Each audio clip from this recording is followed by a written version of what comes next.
South India shopping mall, the wedding మంత్ర, సరికొత్త wedding collection, south India shopping mall.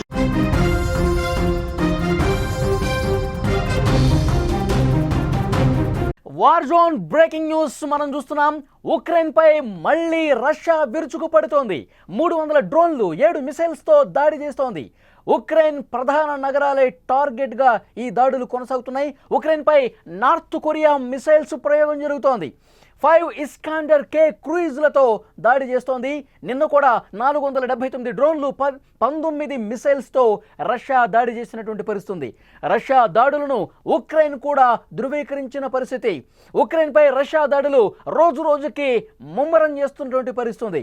దాదాపుగా 479 డ్రోన్లు 19 మిసైల్స్తో నిన్న మిడిల్ వెస్ట్ యుక్రెయిన్ టార్గెట్ చేసిన Russia ఆ దాడుల్ని మరింతగా పెంచేసినటువంటి పరిస్థితి. మరోసారి ఉక్రెయిన్పై విరుచుకుపడుతూ తన ప్రతాపాన్ని చూపిస్తోంది. ఉక్రెయిన్లోని ప్రధాన నగరాలే టార్గెట్గా 300 డ్రోన్లు 7 మిసైల్స్తో దాడి చేసింది. ఈసారి ఏకంగా నార్త్ కొరియా మిసైల్స్తో ఉక్రెయిన్పై రష్యా దాడి చేయటం గమనార్హం. ఇరు దేశాల మధ్య యుద్ధం మొదలైన తర్వాత మొట్టమొదటిసారిగా అత్యంత ప్రమాదకరమైన మిసైల్స్ను ఉక్రెయిన్పై రష్యా ప్రయోగిస్తోంది. ఇదిలా ఉంటే ఉక్రెయిన్తో యుద్ధం నేపథ్యంలో నార్త్ కొరియా నుంచి రష్యాకు తిరుగులేని మద్దతు లభిస్తున్నట్టుగా తెలుస్తోంది. మనం చాలా స్పష్టంగా చూడొచ్చు. రష్యా ప్రతీకారం తీర్చుకోవాలి అనుకుంటే ఏ స్థాయిలో ప్రతీకారం తీర్చుకుంటుందో చాలా స్పష్టంగా చూడొచ్చు. ఇక్కడ మనకు అర్థమవుతుంది నార్త్ కొరియా పూర్తిగా మద్దతు ఇచ్చేసింది. నార్త్ కొరియాకి సంబంధించినటువంటి క్షిపణులు ఇప్పుడు ఉక్రెయిన్ ప్రధాన నగరాల్ని టార్గెట్ చేస్తూ దూసుకుపోతున్నాయి. జెలెన్స్కీ వణికిపోతున్నటువంటి పరిస్థితి. ట్రంప్ మద్దతు కోరతాడా? ఐరోపా దేశాలు తన మిత్ర దేశాలతో, ముఖ్యంగా రష్యా మిత్ర దేశాలు ఏవైతే ఉన్నాయో వాళ్ళతో కూడా టచ్లోకి వెళ్ళి ఈ యుద్ధాన్ని ఆపు చేయండి, మేము తట్టుకోలేకపోతున్నాం, ఇలాంటి ప్రతిపాదనలు పెట్టే పరిస్థితి చాలా స్పష్టంగా కనిపిస్తుంది. దీని గురించి కొంత లోతుగా మనం అనాలిసిస్ తీసుకునే ప్రయత్నం చేద్దాం. న్యూస్ రూమ్ నుంచి ఎడిటర్ తిరుమల్ లైవ్లో జాయిన్ అయ్యారు. వారితో మాట్లాడదాం. తిరుమల్, ఒక్కసారి మనం చూసుకుంటే గతానికి మించి అన్నట్టుగా 2-3 రోజులు చూస్తే రష్యా ప్రతీకార దాడులు స్టార్ట్ చేసేసింది. యుక్రెయిన్ ప్రధాన నగరాలు టార్గెట్ చేస్తోంది. దాడులు విపరీతంగా కొనసాగుతున్నాయి. కానీ రోజు రోజుకి ఈ దాడి తీవ్రత అనేది పెరుగుతోంది. జెలెన్స్కీ మాటలు బట్టి అర్థం చేసుకోవచ్చు అతను ఎంత భయంతో ఉన్నాడన్నది. ఎలా చెప్తారు మీరు? ఇప్పుడు నార్త్ కొరియా కూడా ఎంటర్ అయిన నేపథ్యంలో ఎలా ఉండిపోతుంది దీని స్వరూపం? వలి చాలా స్పష్టంగా ఒక సీన్ని మనం అబ్జర్వ్ చేయాలి. ఏంటంటే ఉక్రెయిన్ ఎప్పుడైతే ఆపరేషన్ స్పైడర్ వెబ్ని ఆపరేట్ చేసిందో, రష్యా పైన ఒక భీకరమైన దాడి చేసిందో, కొంత గ్యాప్ తీసుకున్న పుతిన్ వరుసగా గడిచిన 4 రోజులుగా వరుసగా ఉక్రెయిన్ పైన బాంబుల వర్షం కురిపిస్తున్నాడు. పుతిన్ చాలా స్పష్టంగా ఉక్రెయిన్ని టార్గెట్ చేశాడు. ఇప్పటికే రష్యా ఉక్రెయిన్ భూభాగంలో 20% తన చేతుల్లో చిక్కించుకుంది. ఆ ప్రాంతంలో రష్యా సైన్యం ముందుకు వచ్చేసింది. సో ఉక్రెయిన్ కూడా రష్యా దాడుల్ని తిప్పికొట్టడానికి కొంత ప్రయత్నం చేసింది. కానీ ఆపరేషన్ స్పైడర్ వెబ్ అనేది రష్యా జీర్ణించుకోలేకపోతుందని స్పష్టంగా అర్థమవుతుంది.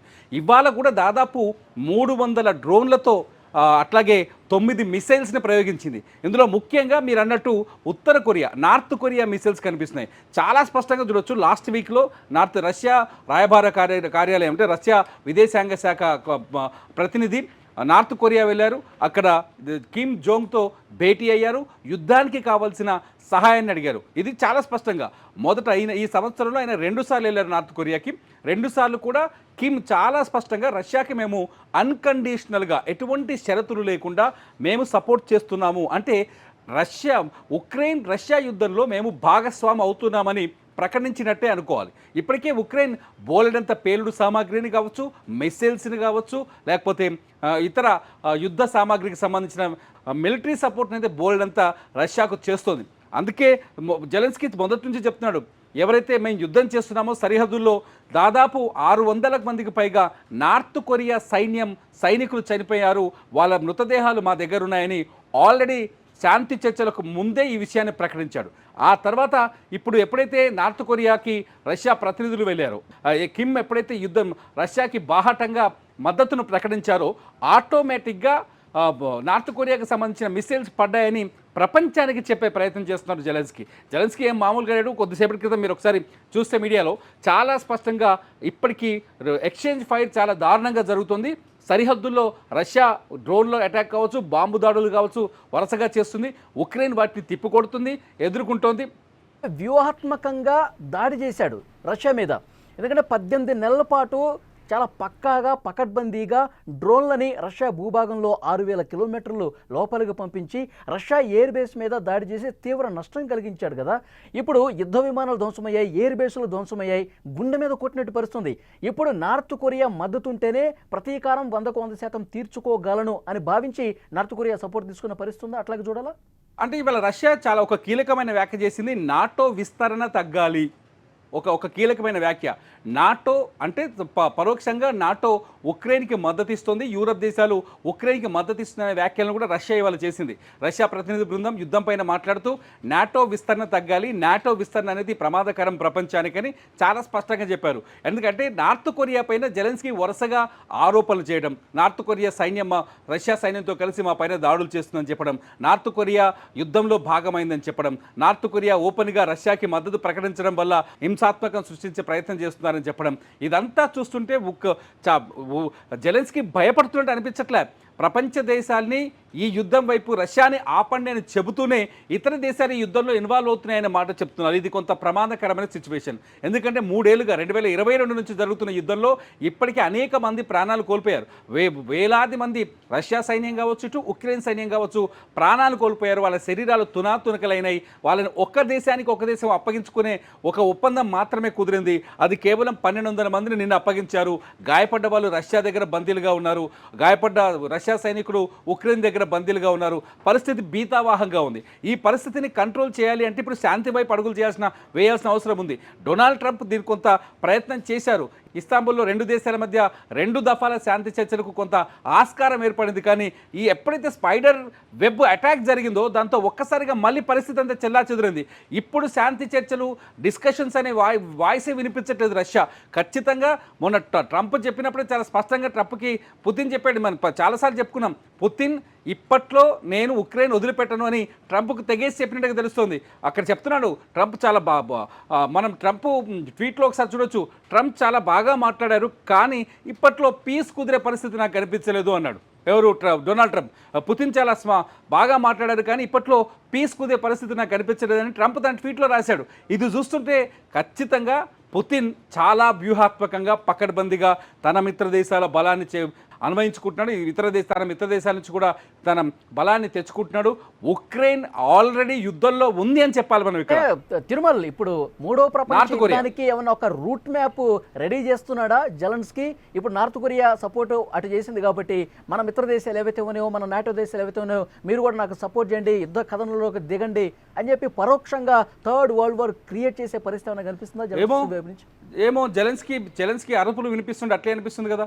జెలెన్స్కీ అరుపులు వినిపిస్తుంటే యూరప్ దేశాన్ని గతం నుంచే చాలాసార్లు జెలెన్స్కీ అడుగుతున్నాడు బహిరంగంగానే, నాకు మద్దతు ఇవ్వండి, రష్యా నేను ఎదుర్కోలేకపోతున్నాను, నాకు మద్దతు ఇవ్వండి. చాలా అనాలిసిస్ చూస్తున్నాం, కొందరు ఎక్స్పర్ట్స్ మాట్లాడుతున్నారు.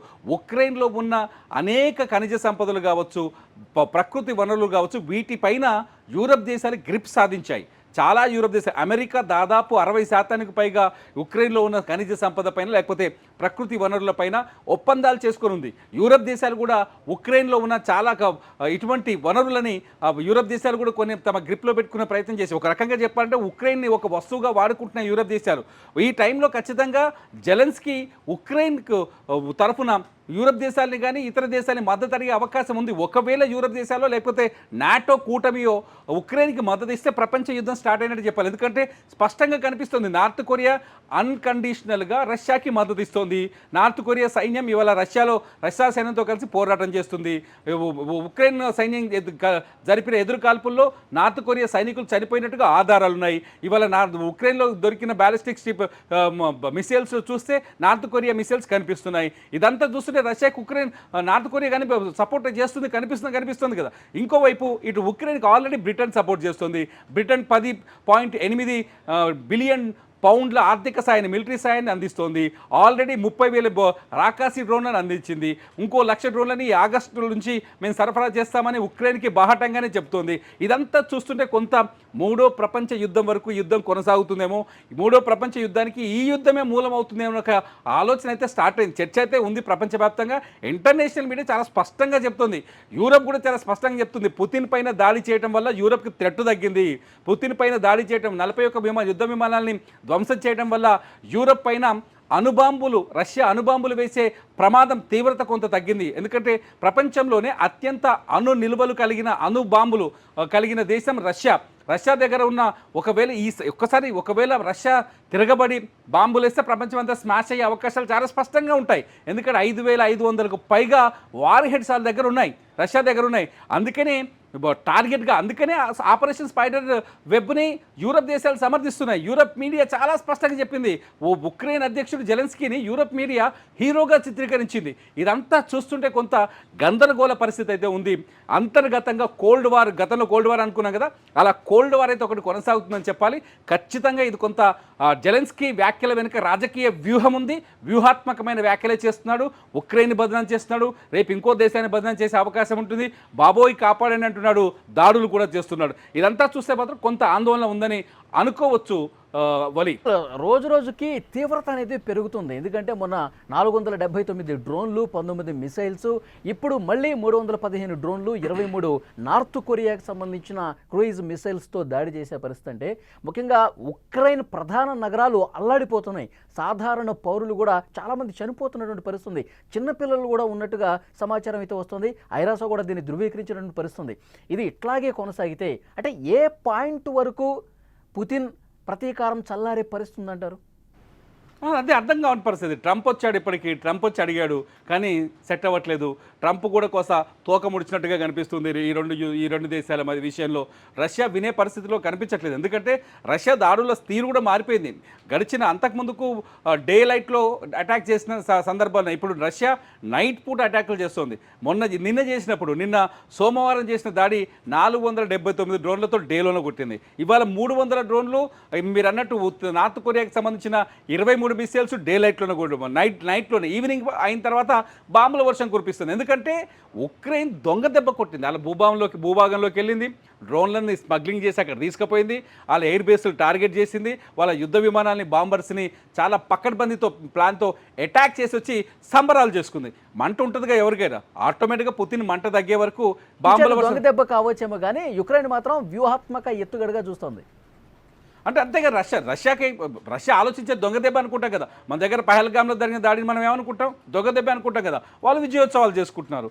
సేమ్ ఉక్రెయిన్ కూడా విజయోత్సవాలు చేసుకోవడం కొంత ఆవేదనని, కోపాన్ని, ఆగ్రహాన్ని రగిల్చింది. రష్యా ఇప్పుడు ఒక్కతాటి పైన కనిపిస్తుంది. రష్యా ప్రజలు కూడా ఉక్రెయిన్ని భస్మం చేయండి అని సోషల్ మీడియాలో చర్చలు చేస్తున్నారు. ఇదంతా చూస్తుంటే ఉక్రెయిన్ని ఇంకొంతకాలం ఖచ్చితంగా పుతిన్ పరిగెత్తిస్తాడు, ఇంకొంతకాలం ఇబ్బంది పెడతాడనే విషయం అయితే అర్థమవుతుంది. ఇదంతా కొంత ఆవేశం చల్లారిన తర్వాత ఏమైనా సీజ్ ఫైర్ వైపు కానీ శాంతి చర్చల వైపు కానీ వచ్చే అవకాశం ఉండొచ్చు. ఇప్పటికైతే అటువంటి సిచ్యువేషన్స్ కానీ సీన్స్ కానీ ఎక్కడ కనిపించట్లేదు, ఏ మీడియా కూడా రిపోర్ట్ చేయట్లేదు. చూద్దాం తిరుమల. మొత్తానికైతే పరిస్థితి చాలా సీరియస్గా కనిపిస్తోంది. ఉక్రెయిన్పై రష్యా దాడులు రోజు రోజుకి తీవ్రం చేస్తోంది. 479 డ్రోన్లు, 19 మిసైల్స్ మిడిల్ వెస్ట్ యుక్రెయిన్ టార్గెట్గా రష్యా చేసిన పరిస్థితి. దాడులు రోజు రోజుకు పెంచుకుంటూ పోతుంది. యుక్రెయిన్లో ప్రధాన నగరాలే టార్గెట్గా చేస్తూ ఉంది. మళ్ళీ 300 డ్రోన్లు, 7 మిసైల్స్, అది కూడా నార్త్ కొరియాకి సంబంధించినటువంటి చాలా పదునైనటువంటి, చాలా వ్యూహాత్మకంగా, చాలా షార్ప్గా దాడి చేసే మిసైల్స్తో అక్కడ పరిస్థితి మనం చూడొచ్చు. విజువల్స్లో చాలా స్పష్టంగా మనకు కనిపిస్తుంది. కీవ్ ప్రాంతంపై రష్యా దాడులకు సంబంధించినటువంటి దృశ్యం చాలా స్పష్టంగా ఇక్కడ చూడొచ్చు. కీవ్ ప్రాంతంపై రష్యా దాడులు ఇటు డే లైట్లో కావచ్చు, నైట్ టైంలో కావచ్చు, ఎంత పరిస్థితి అక్కడ చూడొచ్చు. నైట్ అయినా సరే ఎక్కడ లక్ష్యం ఉందో ఆ లక్ష్యానికి తగ్గట్టుగా చాలా వ్యూహాత్మకంగా కరెక్ట్గా మళ్ళీ గురి తప్పకుండా ఏ విధంగా దాడి జరుగుతున్న పరిస్థితులను చూస్తున్నాం. యుక్రెయిన్పై మిసైల్స్తో రష్యా దాడికి సంబంధించినటువంటి విజువల్స్, దాడి తర్వాత అపార్ట్మెంట్ ఏ విధంగా దెబ్బతిన్నదో కూడా పరిస్థితి మనం విజువల్స్లో చాలా స్పష్టంగా చూడొచ్చు. సో రోజు రోజుకి దీని తీవ్రత అనేది పెరుగుతూ పోతుంది.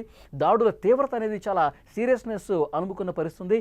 ఇప్పుడు జెలెన్స్కీ మరొకసారి ట్రంప్ను సాయం కోసం అర్థిస్తున్న పరిస్థితుంది. మరొకసారి మీరు పుతిన్తో మాట్లాడండి, కొంత కూల్ చేసే ప్రయత్నం చేయండి అని చెప్పి అడుగుతున్నట్టుగా సమాచారం వస్తుంది. మరి పుతిన్ ఏ మేరకు మెత్తబెడతాడో కూడా తెలియటం లేదు.